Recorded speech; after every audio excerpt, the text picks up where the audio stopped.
Good evening to Detroit in Black and White, our Friday night's edition.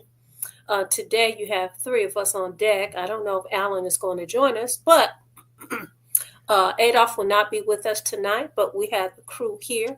I'm going to start by introducing Jim Nardone from Trenton, former Detroit police chief. Hi, Jim. How are you? Trenton Police Chief. You said I'm Detroit. I'm Detroit police chief. And Mr. Eric Brown. Good evening, Eric. Hey, Our how you literacy doing? guru. I'm fine. So, what we're going to ask you guys on this Friday evening, if you are watching Detroit in Black and White, we're going to ask that you hit that like button, hit that like button, hit that like button. We're also going to ask you to join the chat. Join the chat. Tell us how you feel, what your outrage is, what you want to talk about. We have several subjects that we're going to talk about this evening. And so we are encouraging you to join in the chat. And we're encouraging you to like that, hit that like button, subscribe, and share. You can catch us on all social media platforms. You can also catch us on DetroitandBlackandWhite.com, where you can catch all of the episodes. All right. Good evening, Duela. She watches all the shows. She's a frequent flyer, Detroit in Black and White. We really appreciate you watching Detroit in Black and White and participating. So, a few things we're going to talk about. One of the subjects we're going to talk about is how Joe Cool is what's going on in Pontiac today. I noticed in the news we talked about previously about the young lady who left her kids in the house for several years and would drop off food every once in a while, but basically wasn't living there. And there seems to be a big hoopla, and of course, there's a media frenzy about her. There was a bond reduction hearing today, and it went from, I believe it was $250 million to $50,000, and people are really upset about that. So I'm going to go around the room, including with our audience that's out there and out here in our chat. Jim, what do you feel about that situation? As a former police officer, I think it's too low. I think most people can raise $50,000 cash. I'm not sure she needs to be out on the streets yet. I understand, and you can explain from a legal standpoint why we have bonds and why we've taken a move in this country towards lesser bonds and no bonds. There's a reason for it, and some of the reasons are legitimate. Mhm. But this is a pretty bad case, if you ask me. I think it's too low. What you think, Eric? Well, the 250 million was extremely high, first and foremost. That goes without saying. But it also speaks to how the community failed those kids as well. And I haven't seen any news today since this morning, so I'm not familiar with the rationale for why the bond was reduced to so low. But you take a county like Washtenaw County. Had it been Washtenaw County, she wouldn't have gotten any bond at all because they have a bondless law system out that way that was approved by the current prosecutor. So it's just one of them situations that people will be mad about. But again, we can't pick and choose the anger. And I say that because part of the issue initially was about the dad. Same with the dads that was involved with the lady in Detroit. Mm-hmm. And I was at an event last night of former felons that have been returned to society. And when you hear their stories, me and you have had this conversation about how dads get the short end of the stick, and it's not them getting the short end of the stick. It's usually the judicial system giving them the short end of the stick. You have, and it's my understanding now that the father of the two kids that died in the garage wanted to be involved in his kids' lives, and the lady was picking and choosing when he can be involved in their lives and all that. Then you have society taking sides on the side of the mom. So, it's a very unfair judicial system when it comes to the dads, and hearing these young men yesterday and their stories. I mean, you feel sad and you know for the dads because they get the short end of the stick. I mean, you have dads. A lot of these guys have started businesses. They're doing well for themselves, and the Right. judicial system is still giving them the end of the stick. And I don't know the situation with the dad involving the lady in Pontiac, and that might be a reason why the bond was reduced. Maybe they got the fathers involved now, and they feel she shouldn't have been there. But reducing it all the way down to 50,000. I don't know if it was a cash surety bond or anything like that, but she could come up with 10%. Or Oh, should be able to come with it was 10%. no for 10%. So, of course, when I saw it, I know both the prosecutor on the case as well as the attorney. We've had a couple of cases together because, as you guys know, not only do I do criminal, but I also do neglect and abuse cases. And uh, this is a very interesting case because she has a neglect and abuse case going on, which is quasi civil, quasi criminal, sort of, and then she also has a criminal case. But I want to talk about the bond, and then we're going to address some of these people because Queen B has stated her opinion about it. So first of all, I think under the circumstances that the bond as it is today is very reasonable. When you're talking about federal cases, a lot of guys, and I mean women included, they're left they can leave court and there is no bond. They're not locked up or anything like that, right? They just come back, they give them a personal bond, basically.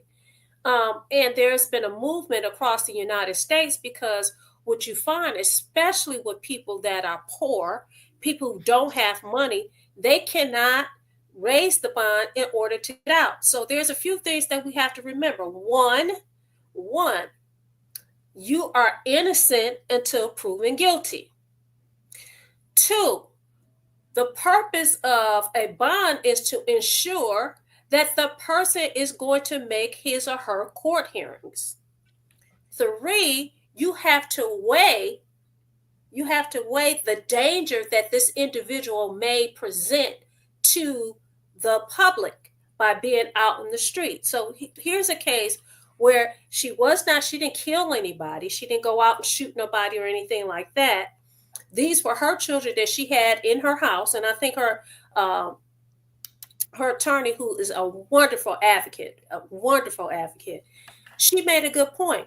If she wanted to leave the state, she could have done that. She left those kids in the house for years. She's been a resident there in Pontiac. There's no reason for the court to believe that she is not going to make her court hearings. And I think what the judge did was very fair and reasonable. She didn't give her 10%. She lowered it from $250 million, which was excessive, to something that in her mind, given the circumstances, was very reasonable. Now, I know we have some viewers out there who feels like, well, she should stay in jail. Well, listen, she's going to have her day in court, and she has 2 cases going on at the same doggone time. So what will probably happen is the neglect case, they're going to just, it'll be like in a holding pattern to see what happens in the criminal case, okay? But clearly, that is the neglect case is to terminate her parental rights, right? And get back to the bond. The judge has to look at the likelihood of her presenting more harm or danger to her children. The children are now under the jurisdiction of the state of Michigan, right? And so they're in a what we call foster home. I believe the children are with their grandfather, and one of the kids is with their father. So I personally think it's fair, given that, I know the Constitution, by the way. Y'all know I teach con law. But listen, you're innocent to proven guilty. But as a judge, you have a really hard job. You have to do all this weighing. And I think the judge did the right thing. I do. I don't think the Pontiac Police Department or the prosecutor's office objected to that bond amount if the reports are correct. Oh, the prosecutor, is somebody I know, she definitely felt like the bond should be high, that she should not even. She thought that the bond should have been higher than What you what did. the judge. She didn't agree with the judge. But listen, we practice, and when you look at this stuff, you know what the likelihood is. So she knew the likelihood was probably going to be lower. She just didn't know how low it's going to be. Now, if she fortunately, it wasn't a personal bond where she could get out and be on a tether. She has to raise $50,000. Okay. And whether or not she can do that, we don't know. I doubt it. I think under those circumstances, and I'm thinking her attorney knows what her financial circumstances are. Whether or not she could raise $50,000, I don't know, to get out. That is a lot of money for somebody. From what I could see on the outside looking in, that's like $1 million to somebody like her. So as an attorney, you go in there and you try and separate the emotions from the allegations. Am I wrong? Well, yeah, you have to listen. And it's now I can do. When I first started, I struggled a bit. I'll never forget. I had a case where my guy was a Caucasian man who went to Howard University, Really? okay, and got his undergraduate degree from a HBCU, then went to, I forgot what other school, but he called me the N-word more than once. And this was a case where I was appointed on the case. I accepted the appointment to represent him. It was a probate matter. It was a guardianship matter. And he was a vet, right? And I put my feelings aside. I realized that he was being fueled by his own nasty acting sister. His sister was horrible. And I advocated for that man. And the outcome was very favorable. He wrote me a letter. He apologized for his behavior, and he sent me a dozen roses. And a few years, every year after that, he would always drop a note. So you do have to learn to separate your feelings and you have to do your job. And well, it's you're better difficult. than me. Don't even get it, Eric. A lot of people don't even get it that. Listen, they get mad. How can you defend somebody? Listen, the United States Constitution says you have a right to have a defense. You have a right to go to trial on these matters. So you have to do your job. And guess what? You also have the right to say, I tell people there are certain cases I'm just not going to do. I'm not going to be bothered with certain things. But go ahead, well, you're Eric. better than me because no one, particularly outside of my race, is going to call me the N-word and expect me to represent them. So had I been a lawyer, I would have been asked to be removed from that case because of Judge Why. Well, I mean, again, if he had those feelings towards you his lawyer, he went to a black college. I mean, I don't play with the N-word. You all know that. So I don't use it. And definitely someone outside my race is not going to call me that word to my face. It just won't happen. Yeah, he did. But you know what? Like I said, he was being fueled. It was his sister who had the issue. That man. I don't care if he got beat up by 10 black people prior to coming to that courtroom. You know what? I did my job, and that was the test for me. That was the test as to whether I put my emotions aside. I did my job. I did it very well. It worked out well for him, and I felt good about it. Now, I had another instance where that happened to me, and of course, that lady was so nasty. She lived in Clawson, so I was like, "Yeah, no, we're not doing that today, ma'am." But yeah, you're right, Jim. You have to set your emotions aside. And speaking of setting your emotions aside, a lot of times the officers get pissed off when the judges, lower the bond or lower the bond, put them on personal bond. We seen instances where Sheriff Bashar was pissed off with a judge down in the 36th district. The young guys that shot and killed the Reckling. Bradley Reckling. Yes. And they were really, really pissed off, but you have to do those kind of things because a lot of times they were using bond just to hold people in jail until their trial. And sometimes, you're supposed to have a speedy trial, but because of this, that, and other, They're there forever. And then the people get through their process and they're found innocent. They can't get that time back. So at least allow them the opportunity. If they can make bond, get them out on bond. But I'm seeing a lot of people getting out on tether, personal and a tether. Yeah. Just this week, the lady that ran into the boathouse at the Swan Creek Boat Club down here, just south of here, she was convicted this week, but her attorney put up a good fight. Kolovos, I think his name is. Or he and I had a case together 2 years ago.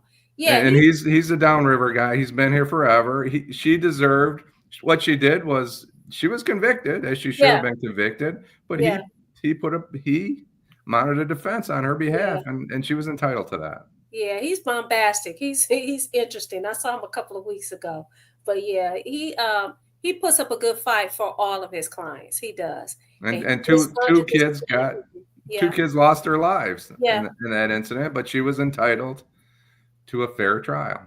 So. And you know what's interesting, Jim, is a lot of people on the outside looking in, and Eric, I'm saying this to you too, a lot of people on the outside looking in with their emotions, with it, oh yeah, they deserve to go to jail, but you don't even know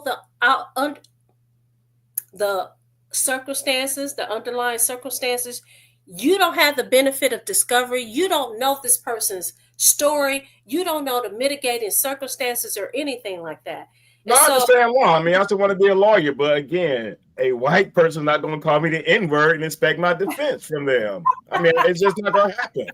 Is it time for a quick break? Black people call me the N-words. I'd be damned if I'm going to let someone outside my race call me that. Yeah. Okay. Well, we're going to go to a commercial. We're going to come back and we're going to address some of the people who are participating. Our colleagues tonight. Yeah. Hi, I'm Eric Sabri, your Wayne County Treasurer. If you're living in a home of a deceased family member and you're facing property tax foreclosure, the probate process can be helpful to you. If you file a probate petition and notify our office, the foreclosure proceedings will be halted during the probate process. Contact us at 313-224-5990 or email us at taxinfo@waynecounty.com. We're here to help.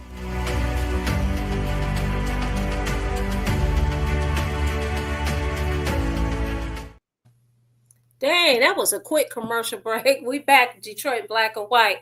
We're going to address some of the comments and then we could go on. First of all, Joe Cool, thanks for joining this evening. He says, good evening, everybody. Queen B says she should be locked up inside like she did those kids.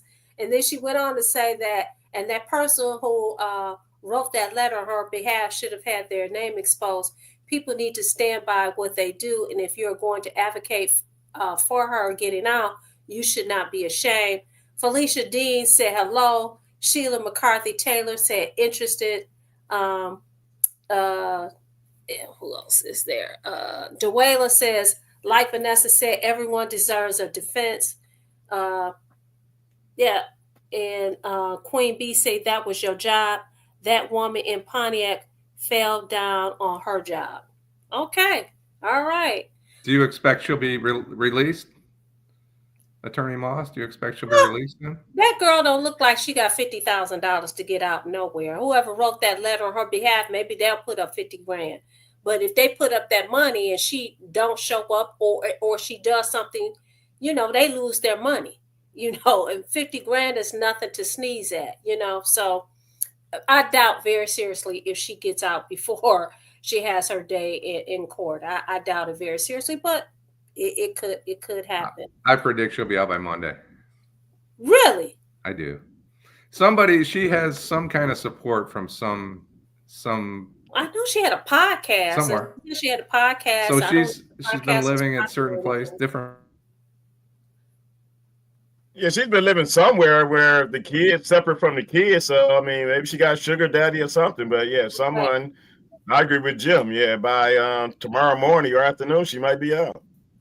Well, we'll see. I'll call Celia and ask her defense attorney. Celia, what's going on? She's not going to tell me, but yeah. So, but I thought Celia did a really good job. And I also thought like I said, I know that the prosecutor expected for that bond to be reduced. But how low she had no idea. Okay, so we talked. Go ahead. Quick question though: was it a magistrate that set the $250 million bond, or was it the same judge? I don't know. I have no idea who set the initial bond. The snippet that I saw today, I got the impression it was the same judge, but maybe not. Well, that's a heck of a turnaround, if it's the same judge. Yeah, it was huge. It was a huge difference. I'm like, wow, that was. And we all know, and our viewers know, that the more money you have, the least likely you probably are to be convicted in this judicial system, right? Am I wrong? Yeah, that's true. Listen, the people who have money, who can retain attorneys, I will say, from my perspective, when you have, and it's gotten better, when you accept appointments, and you know what, I'm gonna educate people. I'm not a public defender. I don't work for the public defender's office. I work for myself, and I accept appointments. In other words, my name goes on the list. If I want to take the case, I take it. If I don't, I don't. Okay. I also do retain work. When you're talking about taking court-appointed work, you get your discovery from the prosecutor. You don't have the money to go out and get an independent investigator to do this, that, and the third. You don't have that. When people have money, they can pay for these independent investigators, get these experts, and all those kind of things. So you're right, because when you have money, you have the money to put up a good defense. Okay. Vanessa, would you have taken this case? Would I have taken, if they had asked me to take the case? Well, I've gotten Queen Bee. I've got to a point in my career. I ask a lot of questions before I take cases. Who is it? You want me to represent who? The mama, the daddy? What's their name? And sometimes I go and do a search before I say yay or nay. So in this case, no, there are some things I don't do. Now I have done some CSCs, but if they're with little kids, I can't do it. I cannot do it. I cannot do it. If it's extreme abuse with children, I just cannot do it. I just cannot do it. That was one of my soft spots right there. And think about all those police officers out there that have to deal with every case. Right. And sometimes they struggle with it. It's right. hard. Police officers out there texting 12-year-olds. Yeah, that's true too. Yes, and let's talk about that. I was getting ready to talk about Naziah Harris, but let's talk about that. Duela said the judge stated that she felt the original bond was high, and that's why she lowered it. Yep. So it was the same judge. So I wanted to talk about Naziah Harris, but you brought up something. I meant to mention that on Wednesday. The police officer in a relationship with the little girl's mama, and he texting the girl and telling her to hide the text messages. Y'all know about that case? Yes. Yeah, that's why I brought it up. What's your take on that, Eric? I mean, he's going to be terminated. He's currently suspended. They're taking it before the Detroit Police Commissioners, I think next week, to decide his fate. But they refer to the mother of the girl as his spouse. I'm not sure if it's common law, but for him to be telling her to hide it, they live in Warren. She went to the this is Macomb. Yeah, she went to police department in Warren, which makes it a Macomb County case. But yeah, he was suspended. I can't remember if it was with or without pay, but he should have known. It's hard to say if he should have known better, but that is just ridiculous. I knew about the case before it hit the news because I follow all these people on social media. So I had read about this guy doing this. The father had put the text messages out on social media. The news got a hold of it, and that is what triggered the police to do the investigation and so on and so forth. Well, I found out through Mark. That guy, listen, when I read those text messages, just like I had a gut feeling about another case that we talked about, that tells me the way, the tone and tenor of those text messages, I was like, oh, this is what he do. This is not the first time he's done this. Oh, he's no. got this. This is not the first time he's done this. And you got caught this time. Right. Something you said, Eric, which is very interesting. You talked about fathers. That little girl's father was pissed off. He said for her mother to still stand up for this guy is ridiculous. And guess what? I agree with the daddy. I agree with that little girl's father. Thank God that little girl had someone that she felt like she could confide in, that person. Comfortable enough to talk to. She had a safe place. Yeah. That guy, now, again, he's innocent until proven guilty. He's innocent until proven guilty. His behavior, the text messages alone, is deplorable. Yeah, I don't know what they all said. And they I'm sorry. Go ahead, Jim.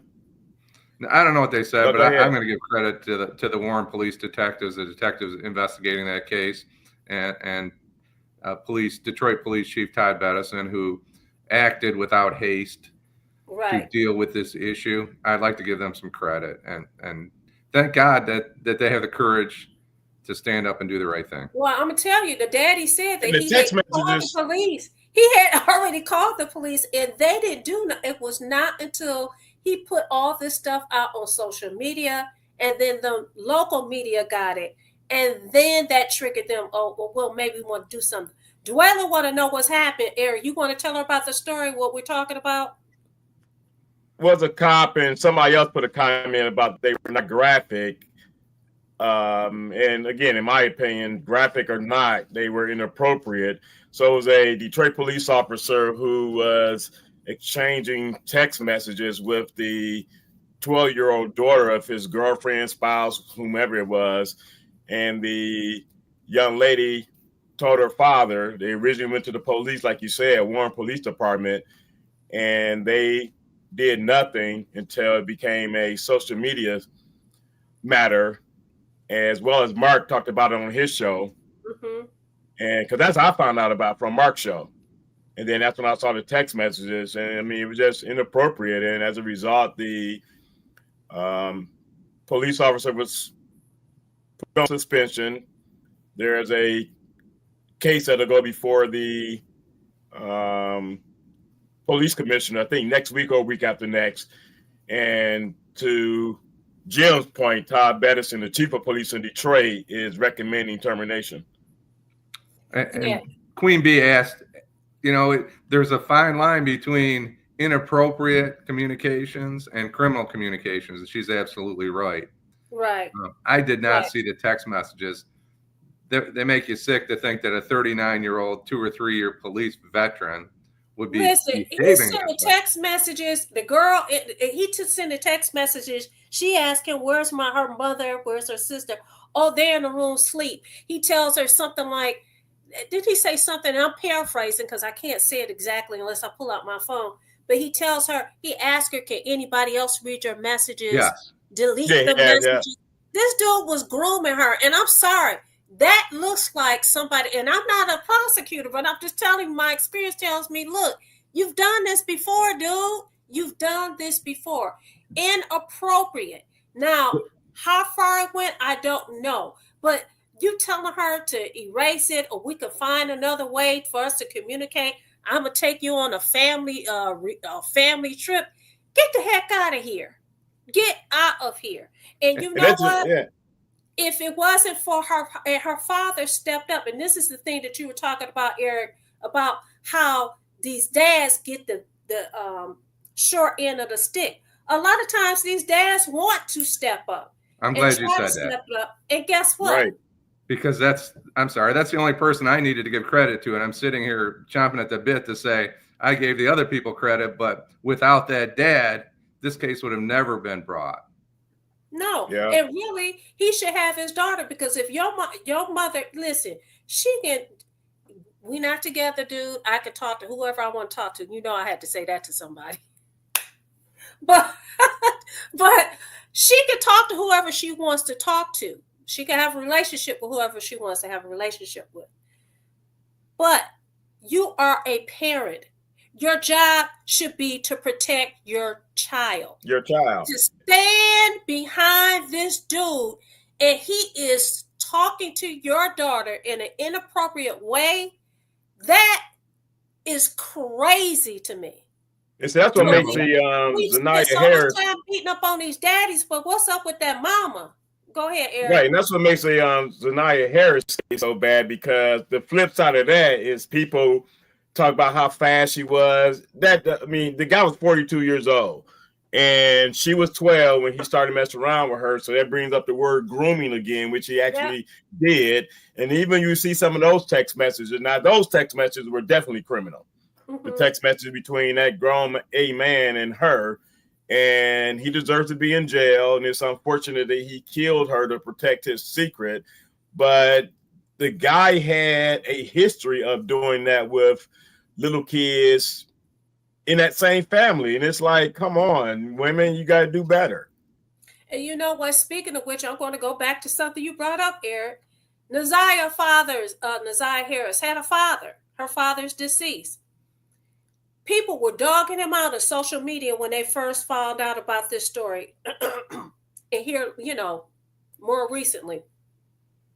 What people don't know is, first of all, the mother and father were not together as a couple. It was one of those situationships, okay?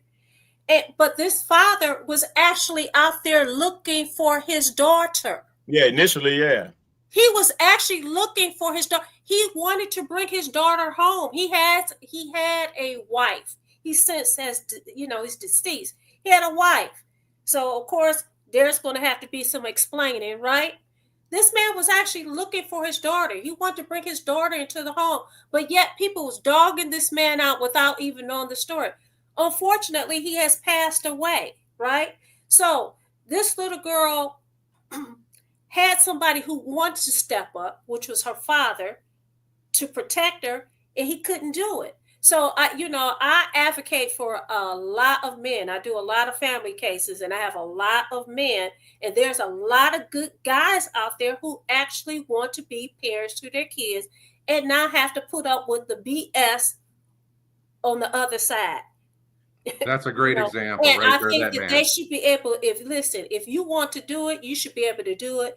You should be able to have unfettered contact with your child, as long as you have them in a safe, wholesome environment. Safe environment. Who cares? And it's just like with, street justice is street justice. I'm surprised a guy, and I can't remember his name anyway. I'm surprised his name not worth mentioning. But I'm surprised he has not gotten beaten up in jail yet. Oh, Mr. Butts. Surrounding this. Jarvis Butts. You talking about Jarvis Butts? That's his name, yeah, surrounding this Zanaya Harris situation. Because just like the state of South Carolina did a firing squad execution today, this guy probably deserved to be just rocked or just stoned to death for what he did to this girl. Then the killer, to keep her quiet or to silence her permanently. I mean, come on, it's just like, sometimes, we all know that everyone deserves a right to a fair trial and the right to a lawyer, but, sometimes it's not worth wasting the taxpayers' money. Well, you know what? In his case, I will say this. His bond is high because, again, the judge has to take into circumstances. His previous record is as long as my arm and your arm put together. The court has to take. You got two or three other charges with kids. So exactly. So they had to weigh. Is this guy going to be a danger? Yes, he like kids. We don't need him out here. So we're going to set his bond in such a way that he's not going to be able to get out because he presents a danger to the community. So, in his case, was his bond reasonable? His attorney, somebody else I know, of course, argued, and he did his job. He argued that, the bond should be lowered, but I think the judge did the right thing. And that's another thing. A lot of people think that defense attorneys don't have those kind of conversations with their clients. Trust me, we have all kinds of conversations with our client, okay? Even things like, okay, are you trying this story out on me just to see if it worked? Because it ain't working, okay?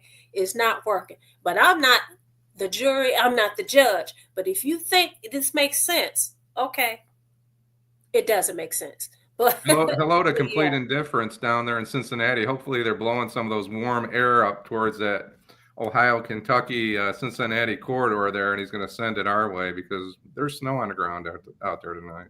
So. Oh wow! Oh wow! So I thought we was going to talk. We talked about Naziah Harris. The guy goes to trial in October, and I think his next court date is sometime in June. So that case is going to be very interesting. It's a high-profile case. I know the news is going to be there. The media is going to be there. It's going to be quite interesting. There's a lot of information. We think that we have a lot of information. We don't. There's so much discovery in that case. It's ridiculous. So, and we're still talking about the police officer or ex-police officer. We're talking about Naziah Harris. Naziah, okay. Who's the ex-police officer? You talking about? He hasn't been fired yet. Yeah. So this young lady was allegedly pregnant. Is that why he killed her? Is that what the thought? That's what they're saying. That's what they believe. Saying. They're saying, and they're looking at the pictures and they're saying you could tell that she was pregnant. I think some of the text messages she indicated that she was pregnant, and so that's what got her killed. But you know, Jim, how they do. Some of these people think that because you don't have a body, then you can't prove I did anything. There are a whole lot of people sitting in prison on circumstantial evidence. You don't have to have direct evidence. There's something that's called circumstantial evidence. And the guy that killed his cousin. Yeah, I forgot her name, but he's in jail on circumstantial evidence. Who? You want to kill his cousin, and then matter of fact, they're looking for they're looking for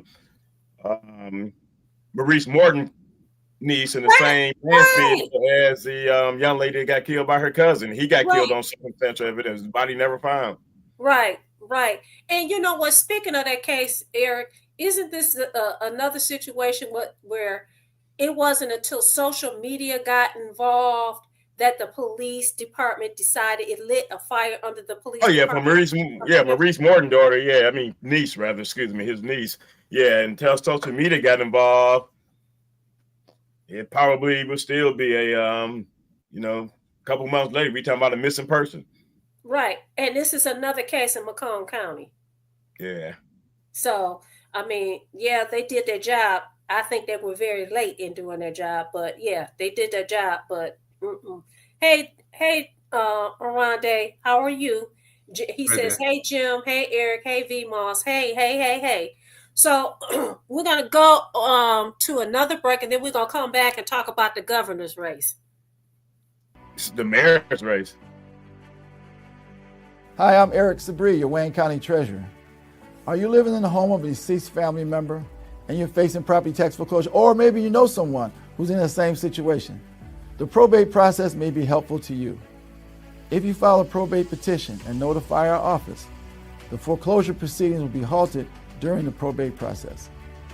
We have several nonprofit partners who have free attorneys who can assist you.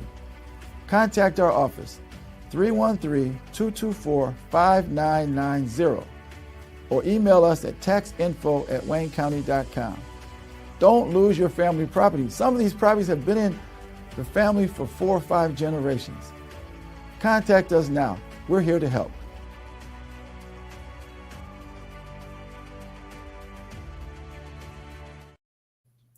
We're back in Detroit in Black and White with Jim Nardone, Eric Brown, myself, Vanessa Moss, Adolph, and Allan is not with us tonight, but we're holding down the fort. We're having a lively conversation. If you're watching, we want you to like, subscribe, and share. We want to give a shout out to all of you guys that are watching: Felicia Dean, Sheila McCarthy Taylor, Queen B, Duela Boyce, Day, and Complete Indifference. Thank you so much for joining Detroit Black and White. We're going to talk about before you go into talking about the governor's race. Y'all hear this? Nope, you got to turn it up. It is up.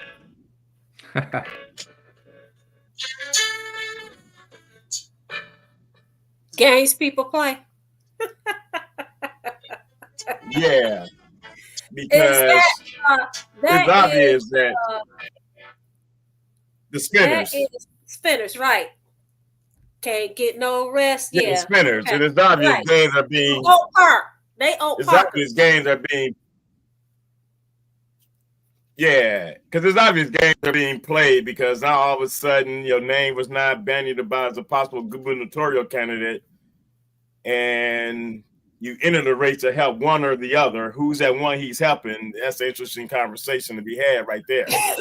Because the latest polls show, at least in Detroit, Duggan with 75%, 25% lead over Jocelyn Benson. So him getting in the race, being from Detroit, who does he help? Who does he hurt?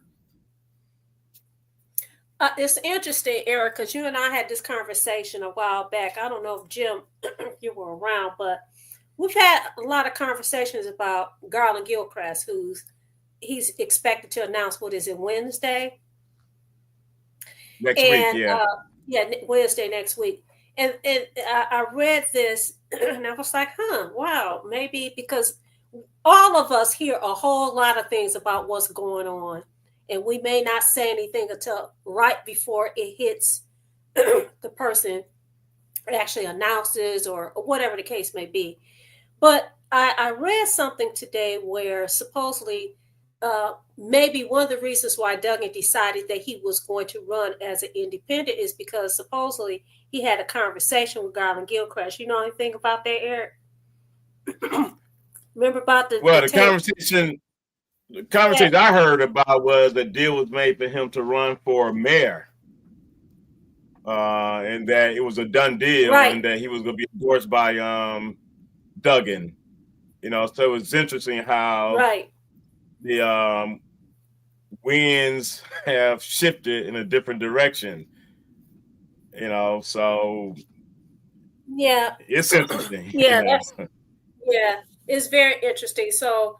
The commentary that I read today was spot on based upon what we had conversation about months ago, and their position was that he decided that he did not want, and that's consistent with what Adolph has said, that Gilchrist doesn't want to be the mayor of the city of Detroit. He wants to be the governor of the state of Michigan, and that because he said, no, Mayor Duggan, I don't want to run for mayor.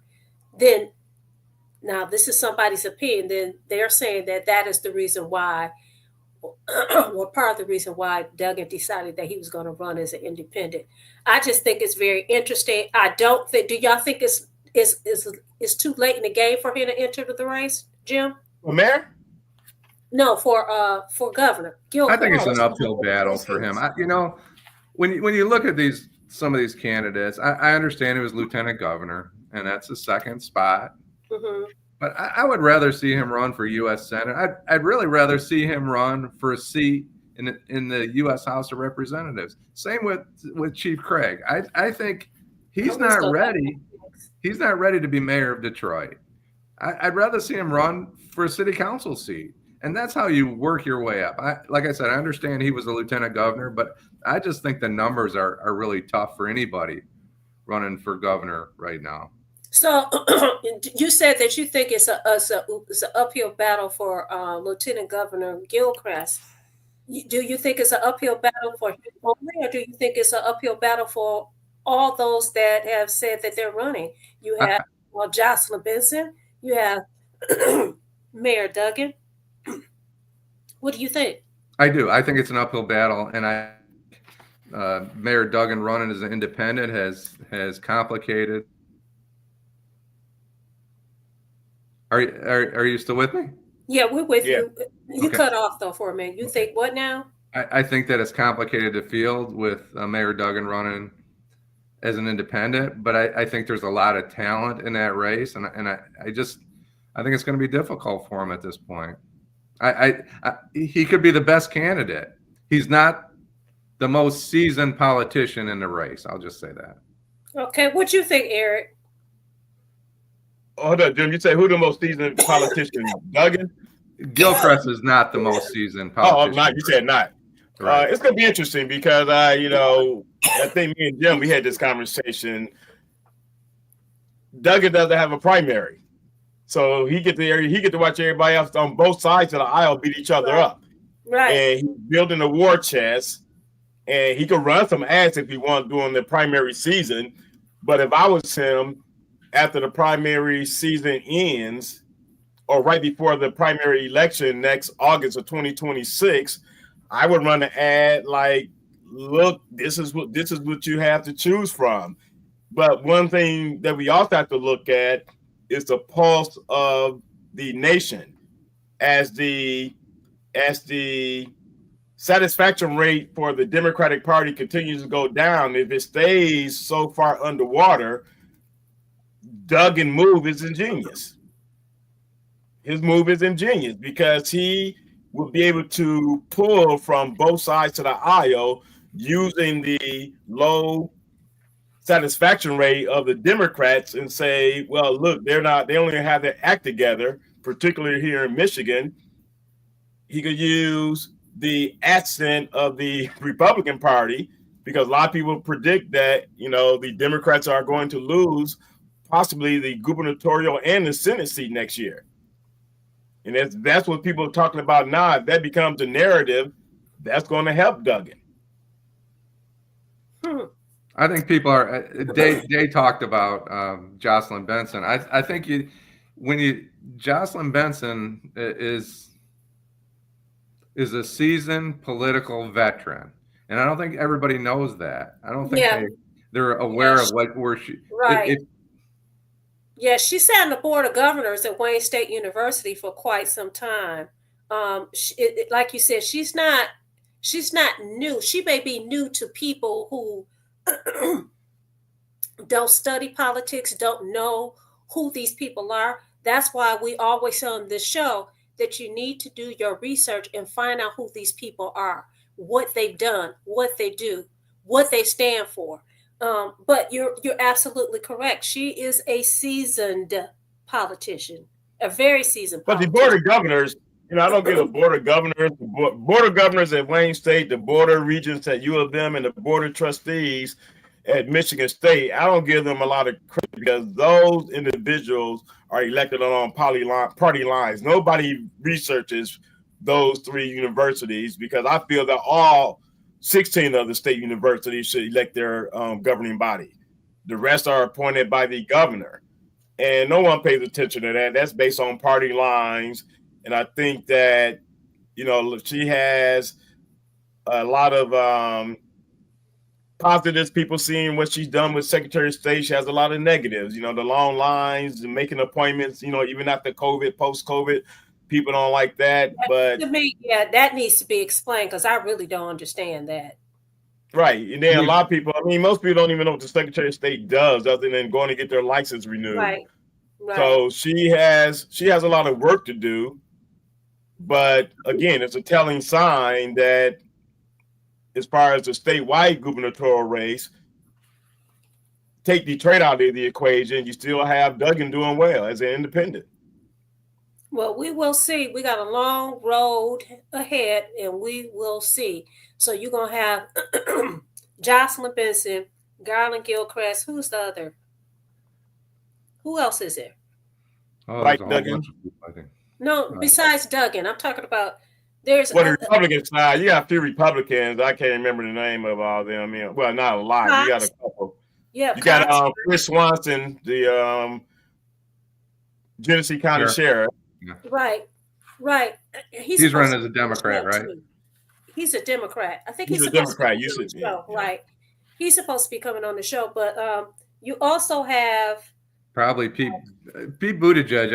I think the Senate seat may change a few of those positions too. Some of those guys may decide to go, or ladies may decide to go for the U.S. Senate instead of the governor. I still have a problem with them pushing Pete Buttigieg, but he wouldn't get my vote. But I just find it interesting that all of a sudden the outsiders, the best that we have, is if what we already have in the state is not good enough.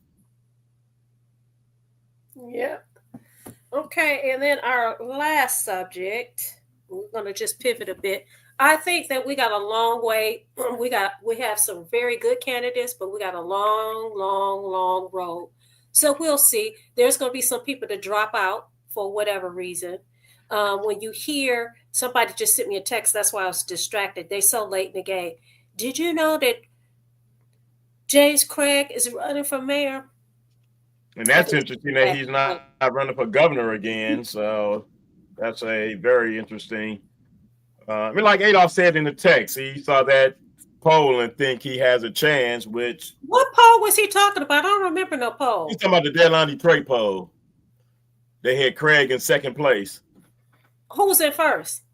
Mary first, Craig second, and I can't remember if I have to pull it. I can't remember if who was in third. So, do you guys know we have 9 people running for mayor of the city of Detroit? 9. Well, back in 2013, it was 15 or 16. So 9 people, and I have seen 1, 2, 3, 4, 5 of the candidates. I've seen 5 of the candidates. That is a whole lot of people. But what's going to happen is, this is what I predict. Eric, you always talk about low voter turnout. The top 2 vote getters going to probably get about 1,700 votes. That's sad. I'm just saying that if it's a low voter turnout, the top 2 vote getters are not going to get that many votes. It's probably going to be a very small difference in the numbers of the 2 top vote getters.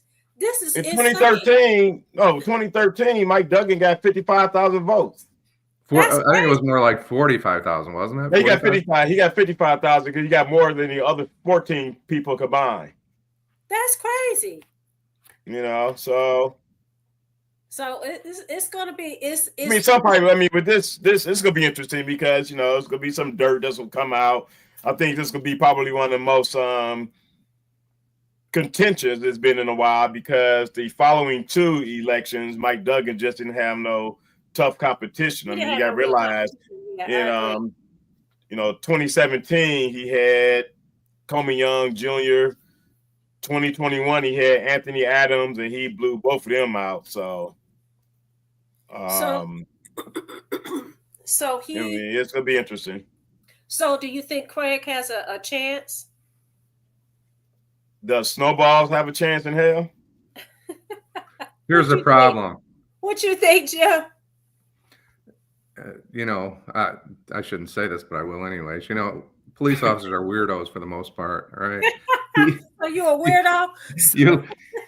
You look at life a little differently. From the time you start, you may think one way, but having the experience, he spent 25 years in LA. I know it's a little glittery out there and it's a little different than Detroit. But you do look at the world a little differently, and I'm just not sure that some of his stances on society and the way he looks at the world will play well in Detroit, if that makes sense.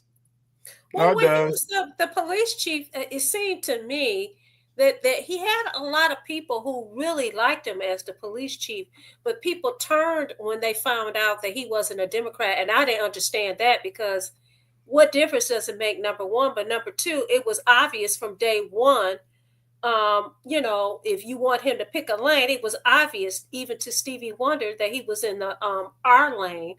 But he was pretty popular as the police chief here. And, the police chiefs are treated like, I don't know if they do that in Trenton. They treat the police chiefs around here like they're rock stars, for real.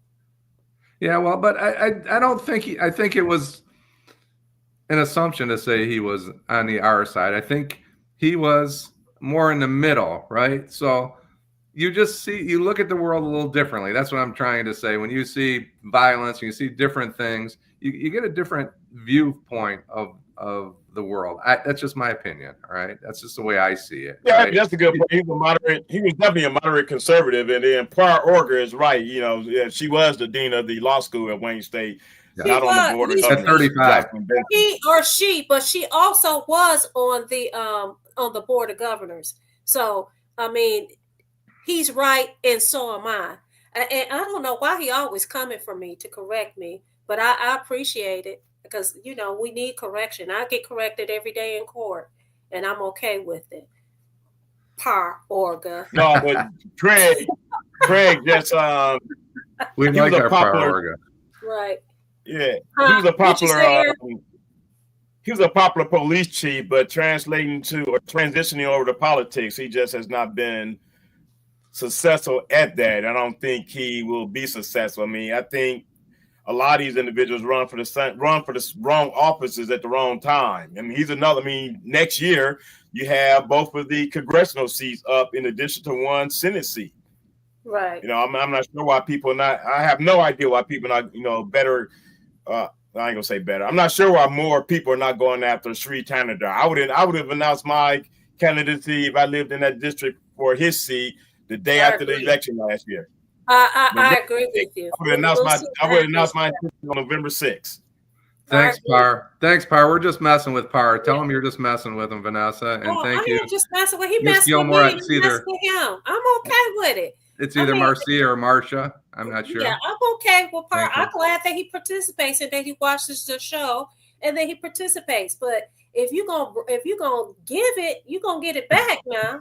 I mean, I have to do that. Yes, you do. You're an attorney. That's your job. Yeah, let me address Queen Bee right quick because I could get some names together for next show, but there are a lot of people that it's the high profile offices where it takes money, but there are a lot of people that get elected to these county commissioner seats, which is probably one of the most pressing jobs around. Right. They don't spend a lot of money. You have some state reps don't spend a lot of money, and I don't think Rashida Tlaib, I don't think she spent that much money in her re-election bid.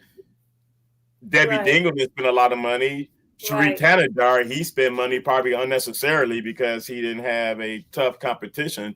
But I think that we sometimes interject money into it, and there's a dark money we don't know about. All we could talk about what's on the Federal Elections Commission's form. That is public knowledge. But a lot of these people don't spend a lot of money. It's that those high-level offices where the money is spent. Because I believe expensive.